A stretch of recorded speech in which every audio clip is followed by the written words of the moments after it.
Hey, family. Hey, y'all. Whew. I don't like the dramatic pause. Yeah. Man. Sometimes you just gotta cry to to laugh to keep from crying. Mm-hmm. Boy. We got some info for you all. Yeah. So the last time we spoke, we had a little dilemma on our hands as to what we were gonna do. Wife, you want to go into our dilemma? Yeah, so we were talking to you guys about that it coming to the end of our stay at the Airbnb and having to make a tough decision if we're going to try to stay there longer and continue to take money out of our savings, or we were going to possibly split up and Jose and our son go with his sister, and then me and the girls go with my mom. Well, yeah. So we wanted to stay together. Yeah, so we made a decision. We went ahead and we paid our, he's not even the landlord. We just paid the Airbnb the other day, almost $1,000 to extend our stay. And then today, the code enforcement of the city we are living in came by the house. And you want to go into the history of what happened in the beginning? Yeah, so let's fast forward to when we first moved out of our home and into this Airbnb. Yeah, so shortly after moving into the Airbnb, I was having to leave. Hold on, baby. I was actually leaving out with my mom, and the code enforcer came that day, and she said that she had been looking for the owners of this house, and she was in the process of trying to condemn the home.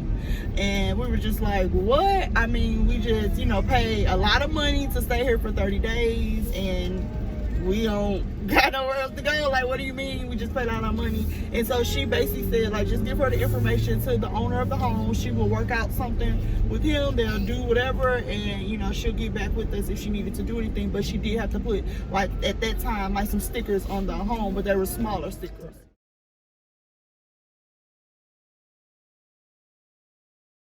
So fast forward 30 days, we actually, didn't hear anything else from that, but I know Hosea had been in contact with the owner of the Airbnb, so we thought that everything was good. Nothing else happened. She never came back until after the Jacksons paid to extend our stay. Right.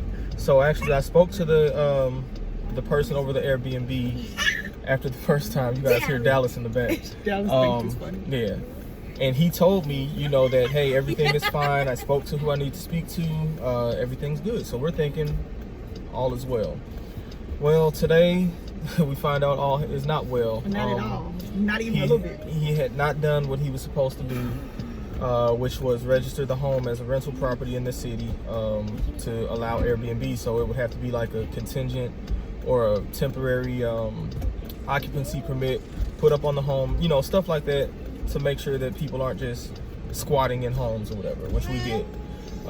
So yeah, the code enforcement lady comes by and she says, hey, the police are on their way right now. We're about to condemn this house. And myself, Sarah, and the kids, who are all present here, all three of them, are in the car. We're getting ready to go to the store. It's Father's Day weekend. We're trying to go take care of some business. I just got back from the DMV. I spent all week trying to get, this car registered, and the lines in the DMV are crazy long and standing there for hours. So we're about to go try to, enjoy the rest of our day. And then this happens. So, that being said, it looks as if the decision has been made for us. Yes. After we made a tough decision to take money out of our savings and be like, hey, it's important for us to stay together. Let's just pay this money. And then that happens. Initially, I'm just like, what? Like, I'm just literally, Jose's out there talking to the lady and the owner of the home, and I'm just in this car just praying. Yeah. And we could have to get out, like, literally today. Literally, as I was praying, she knocked on the window and was just like, hey, I'm going to allow you guys to stay until Monday, but you guys need to get your money back. He needs to put you up for a hotel. What he's doing is not right. I'm so sorry. I hate that, she was just saying she hates that she has to put a family out. Yeah. But everybody has a job to do, so we're not mad at her. We're not mad at her. We gave her no problem. And to be honest, it seems as though, we can park in the garage now. Yeah. It seems as though the guy who is the owner of the house is irresponsible more so than a crook, because he's already, started sending money back or whatever. He was very apologetic, and I know people are, people get angry and stuff, but my mentality, I've always been an optimistic person, and I kind of see the best in situations and scenarios. So to me, this just is, this money back in our pockets. There are some things that we needed to do that's why we were so reluctant to spend this money in the first place. But it's just money back in our pockets right now. He better give us our money. Right. So yeah, he's already started sending money back. I just think this is just a matter of him being extremely irresponsible. As far as, because maybe we didn't tell you, he lives out of town. So his whole story is that he lived in St. Louis for a while. He's like an actor or something like that. So he lived here for a while, and I guess got this house while he was staying here, but he's since moved to Colorado. So I mean, this whole thing was like sketchy from the get-go. Like, we were like real, worried about, paying this money to some dude that lives out of town. But the Jacksons got flight benefits, so if we need to pull up on somebody, we'll pull up on somebody. You know what I'm saying? So say less if that's what it comes down to. But it doesn't seem to be that way. As long as I get my money back, and we can put it either, I mean, we need a computer right now, we can buy a computer. It just was a lot of stuff that we just decided not to do, or we wanted to prioritize staying together. Right. And so I mean, this will be a test and a challenge. I don't know. I know a lot of families have had to move back with their, in-laws and parents and stuff to buy a house, but I don't think this is something that anybody's had to do, to actually split the family up for a little while. It's unconventional, but it's super temporary, and moving forward, we will do like maybe a hotel for a day or two on the weekends, just to make sure that the family gets together and stuff like that. So that's where we're at right now. Tay, how do you feel about everything? I had a breakdown. Yeah, Tay had a little breakdown. Hosea, can you please sit in your seat, please? I didn't have anything. You'll get an opportunity. He said I didn't have anything. So you said you had a breakdown, Taylor? What was going on in your mind, Munchkin? Because she was sad that we have to keep moving. Yeah. She said she was sad that we have to keep moving. That is one of the reasons why buying a house is so important to us, because our daughter is 12 now, 6.5, but 12. I'm 12. I'm 12 years old. I'm not 6.5. I'm not 7. I'm 12.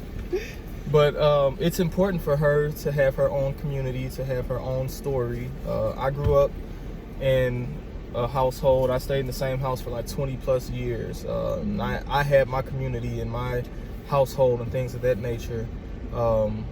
So those things are important. And I didn't stay in the same house, but I went in literally from the time I was in kindergarten to 12th grade. I graduated with those same people.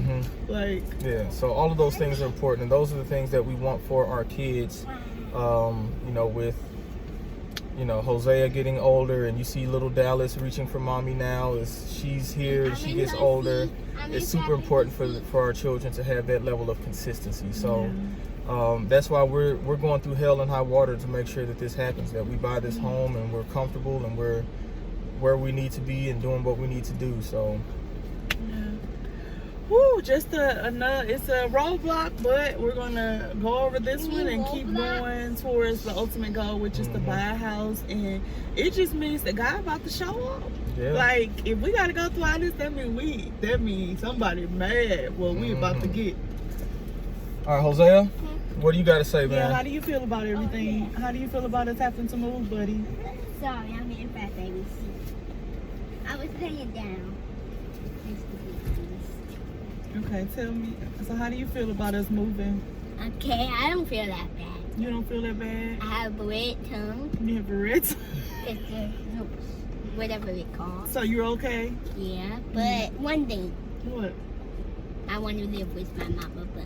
And why? So you can take over her TV, and she can buy you McDonald's, Yeah, All but right. one thing. Hold on, I All have right. some Tell the money. people what to do. What do they do? Remember what I said. Don't forget it, because I don't want to keep saying it every single day.